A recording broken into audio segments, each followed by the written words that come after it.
Uoči pandemije, rata u Ukrajini, energetske krize i stagflacije, stigle su najave da će velike evropske kompanije, naročito njemačke, zbog sve nepovoljnijih uslova na azijskom tržištu, proizvodnju vraćati na stari kontinent. Prilika je to za sve male nacije, naročito one sa industrijskom tradicijom. A kada govorimo o industrijskim korijenima Evrope, sasvim je opravdano našu priču započeti u Češkoj Republici. Gledate Jazeera Business Specijal koji u potpunosti realizujemo u ovoj zemlji. Moje ime je Jakov Avram. Ostanite s nama.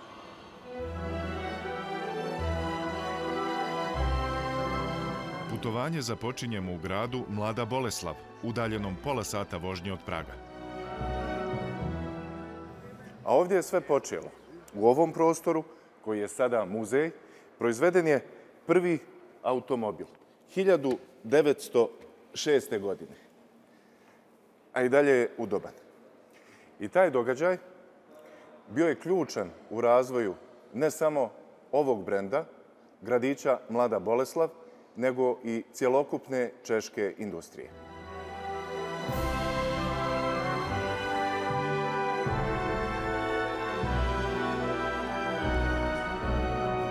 Our company is one of the longest established car makers worldwide, and everything started here in Mlada Boleslav when in 1895 the two gentlemen, Václav Laurin and Václav Klement, founded a workshop for the repair and for production of the bicycles. And company under the name Laurin and Klement went through really respectable boom and development at the very beginning. I mean, if we look at these times, the company was founded 1895, and already in 3 years, the company started to develop a new product, which was a motorcycle, and motorcycle was launched on the market 1899. And already in 1905, so it means 10 years after the formation of the company, the very first car was introduced to the market. It was the famous Voituret Type A. And then, I mean, the development continued. I mean, the passenger cars were always the main product, but there were as well some other products like utility cars, light trucks, omnibuses. Company Laurin Klement produced as well the engines for the aircraft. But the main focus was always passenger cars. And in 20s, in 30s, already the wide model ranges with the different products dedicated to each segment of the customers were on the market. Nakon cementiranja pozicije na domaćem i evropskom tržištu, dva su ključna događaja odredila razvojni put češkog brenda. So Laurin Klement company became part of Škoda Works Pilsen in 1925. This was in the period when the strong financial partner was needed for further development of the company. And from Pilsen came really important financial investment that helped to considerably modernize the production and the model ranges. When I'm talking about the production, it was at the end of the 20s when assembly line production was introduced, which was important for cost effectiveness, capacities, etc. And as well, thanks to these investments, the developed model range was introduced from the smallest Škoda 430 through Škoda 645 to the biggest representative limousine Škoda 860. And the same developed model range from Škoda Popular through Favorit, Rapid, and Superb was then introduced in the 30s. And all this helped the company not only to survive, but to be at the end the winner after the great economical crisis of the 30s. Porodica Hrdlička i dalje je dio kompanije. Jedan od čelnih ljudi je unuk Karela Hrdličke, koji s ponosom gleda na ulogu djeda, ali i oca u istoriji brenda. We as a family are with Škoda together for 98 years. So 2024 it will be 100. And my grandfather was the first CEO from Škoda. My father was a member of board responsible for R&D. research and development. My uncle was responsible for engine development and chassis development, so the legacy is great. But I would say all of us have that passion for techniques, love for cars, and loyalty for our brand. This is the legacy. And what was the role of your father in the modernization and breakthrough of Škoda on international markets? My father born the first front-driven car, 1983. The car is behind me, the favorite. It was, I would say, the Golf 1 from Škoda, the change from the rear-driven cars to the front-driven cars. A big revolution, also a transformation, and also this decision and this development saved Škoda future, because it was definitely the reason that Volkswagen bought Škoda, that Mr. Professor Dr. Hahn, in 1991, bought Škoda, and he wrote it in his memories. It was the reason, the car was the reason that we are now more than 30 years together with Volkswagen. And when it comes to Volkswagen Group, Škoda Auto entered into Volkswagen Group in 1991 as its fourth brand, after, of course, Volkswagen, Audi and Seat. And this was, again, important impulse for the development when it comes to the financement games, a lot of synergies, etc. I mean, if we consider that at the moment when Škoda was becoming part of Volkswagen Group, there was one model, this was Favorite, and thanks to all these synergies with the group, now we have the rich model scales as we have now. And the first model which was built on the group platform is Octavia and was introduced in 1996. Where do you see Škoda in the next 10 years, and how to stay competitive on the international markets with all of that competition took place? It is a challenging time. There are different markets in the world. I think we have to keep our direction simply clever. We have to use the technologies from Volkswagen cleverly. But I think also we have to keep our direction to develop robust cars, to develop cars with roominess, and to combine the technology with these all important, customer important points, and of course to offer a car for an affordable price. A to neće biti nimalo jednostavno, s obzirom na globalne trendove na tržištu. There is an increase of prices. Yeah? The prices are step by step growing, and we will see the tendency not just from short-term point of view, but also from long-term point of view. Why? The short term is highly affected due to the energy crisis we are facing too. We have an extremely increase of raw material prices, and of course all supply disruption we are facing too, also bringing the prices on higher level. This is the short term. On top, we have a change in legislation and change in technology. Based on the legislation given, we have to fulfill as car makers. Our cars are getting to be more complex. We are putting more and more technology inside, which is finally costly.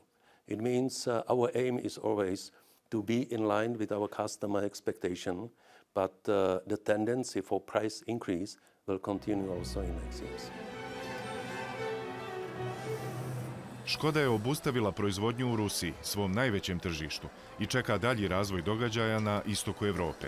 Uprkos izazovima, uvjereni su da razvoj kompanije neće biti usporen.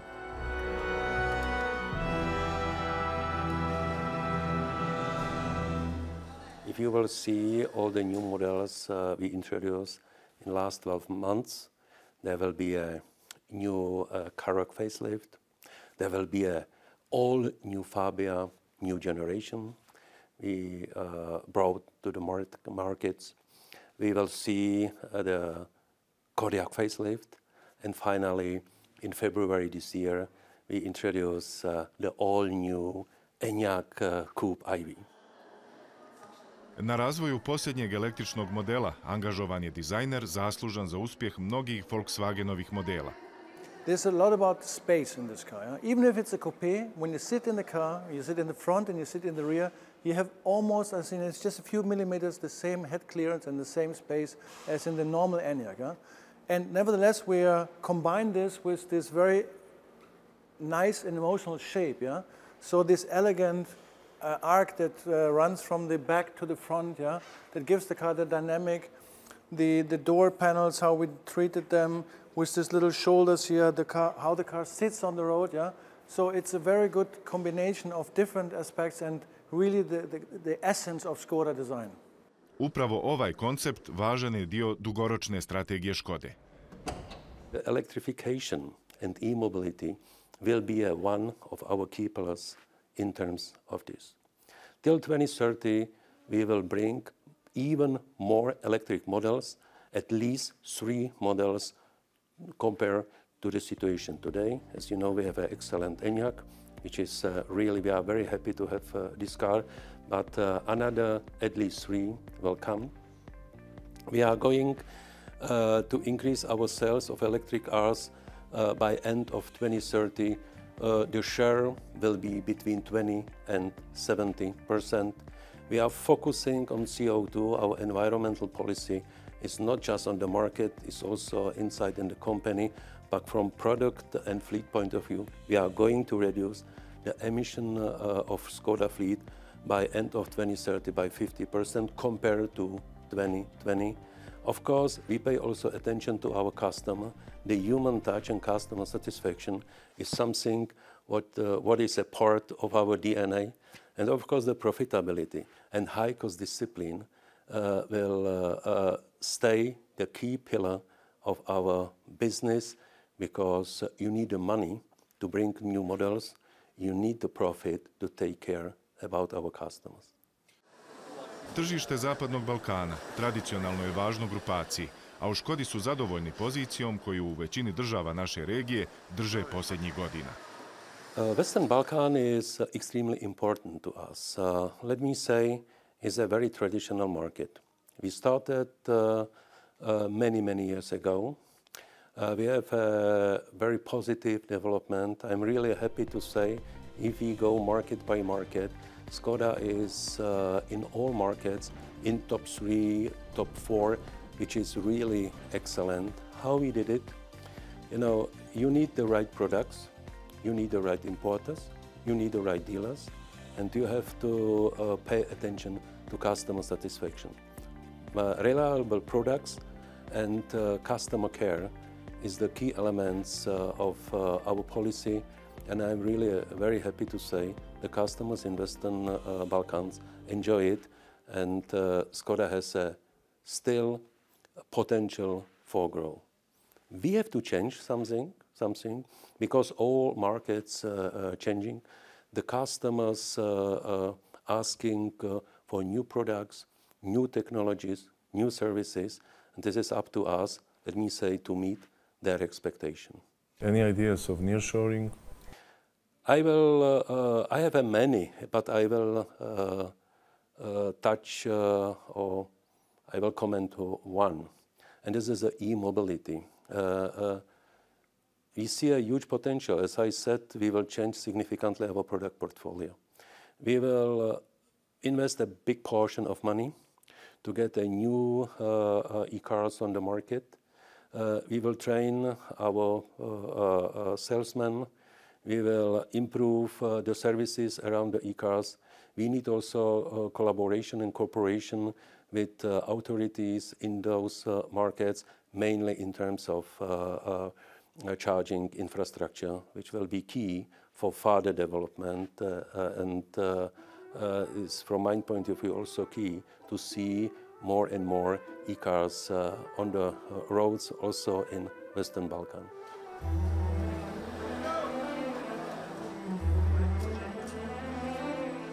U Mladoj Boleslavi i drugim proizvodnim mjestima značajan dio radne snage dolazi iz naše regije. Najviše ih je u proizvodnji, ali dio njih je našao mjesto u prodaji, dizajnu i menadžmentu. Neki su stekli i zvanje. Škoda naime ima vlastitu visokoškolsku ustanovu, što je rijedak model u svijetu. Rektor je nekadašnji češki ministar financija.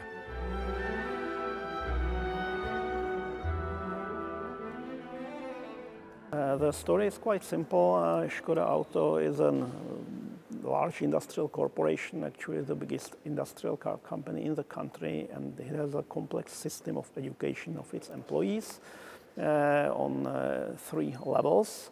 One of them is some secondary school technical education.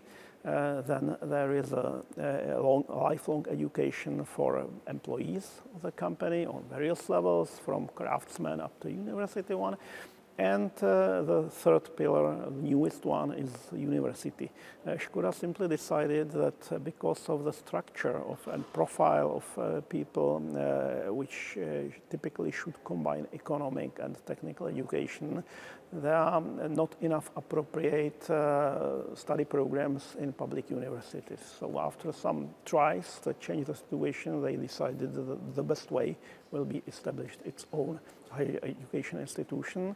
Obrazovanje je ključ češkog višestoljetnog uspjeha u tehnologiji i inženjerstvu. I think education system is a very important part of that. The Czech Republic and its predecessor Czechoslovakia, and even before the Austrian Empire, Austrian Habsburg Empire, was strong that in the times in secondary technical education. It was one of the best in Europe. And today, certainly, its importance is decreasing. It's increasing role of university level, but still the continuation is here. So the number of technically oriented universities in the Czech Republic and the number of, places for students which are available here is quite high in international comparison, at least in European terms. Unfortunately, on the other hand, if you compare us with South Korea or Japan, some other Asian countries, this is less, but in European context, it's still very strong. And even if Czech universities are not, let's say, in the top league like some US universities or the others, generally the degree of creativity which is in local industry is very much interrelated with the quality of the university education. And to a high degree and for long years, the university education in the Czech Republic is focusing practical problems and close cooperation with industry. So it's not so much perhaps always, let's say, high theoretical academic education, but suitable for innovations on company level. The Czech country was always very industrialized. Even in the era of Austrian monarchy, there were many companies producing, manufacturers producing products, and actually it was one of the most industrialized part of the Austrian monarchy. Also, the technical education was established in the beginning of 18th century, so the Czech Technical University is now more than 300 years old, and it also established the tradition of industrial production and of technical education, which are strongly interrelated. The Czech Republic is a small nation, 10.5 million. Definitely we cannot be leaders in all areas of industry, but there are some nucleuses, some niche markets where we are good. It's not just automotive industry, but today, for example, nanomaterials, some parts of chemical industry and so forth.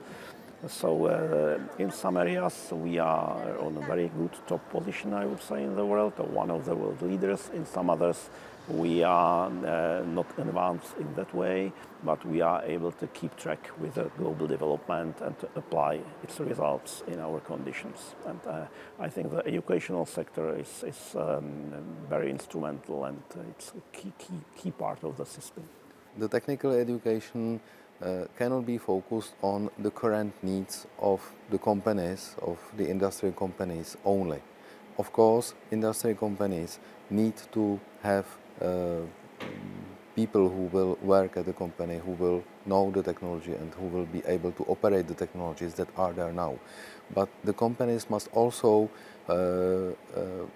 realize that this may change in a few years completely, and for the company to be able to react to the new changes, to new challenges, which may be here in a few years, the people the company has must be able to adapt to such changes, so that it relates to the technical education very closely. We try here at the Czech Technical University, at least, to do is to provide or to create well enough background which is advanced and has advanced technologies, so that the students, when they come here, they can use this technology in an innovative way.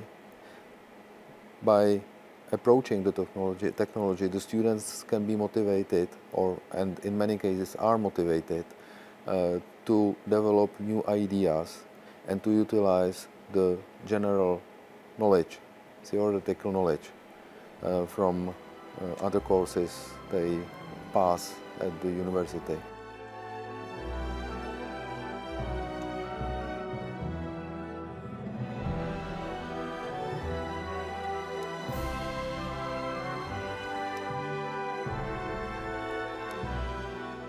Češki institut za informatiku, robotiku i kibernetiku pruža dobar uvid u budućnost industrijske proizvodnje.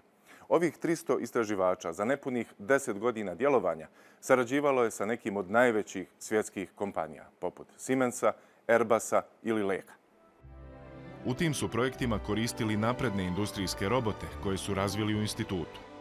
Typical robots can be seen, for example, in automotive, where they are programmed once and then used for 7 years for the whole lifetime of one generation of car, and for the whole period they do the same task repeatedly.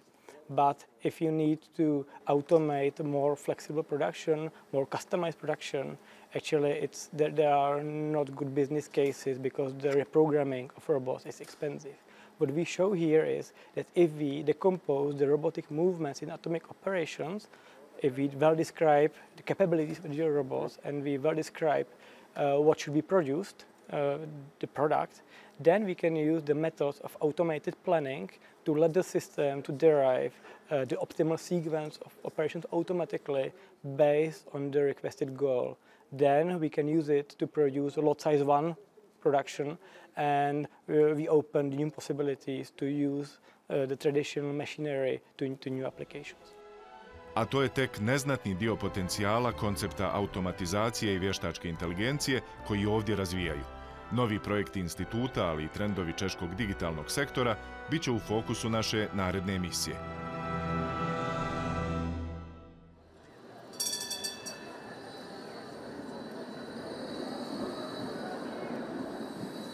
Gledali ste prvi dio Al Jazeera Business specijala o češkoj industriji. Nastavak slijedi naredne subote. Hvala na pažnji i doviđenja.